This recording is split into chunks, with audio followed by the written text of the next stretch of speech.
আল্লাহ তাআলা ঠিক তেমনি ভাবে আল্লাহ তাআলা বলেন, বান্দা তুমিও দ্বীনের রাস্তায় চলার জন্য চেষ্টা করো, ফিকির করো, মেহনত করো, দ্বীনের রাস্তায় চলার জন্য সুযোগ শুরু করে দাও।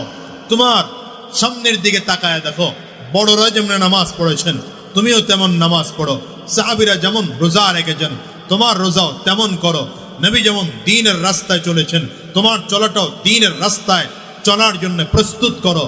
তোমার নামাজ কবুল করার দায়িত্ব আমি আল্লাহ, রোজা কবুল করার দায়িত্ব আমি আল্লাহ, জিকির কবুল করার দায়িত্ব আমি আল্লাহ, তোমার কাজ শুধু চেষ্টা করা কবুল করার দায়িত্ব আমি আল্লাহ।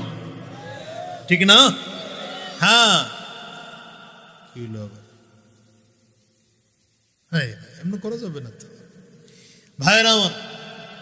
বান্দার কাজ কি? কথা কয় না। বান্দার কাজ কি?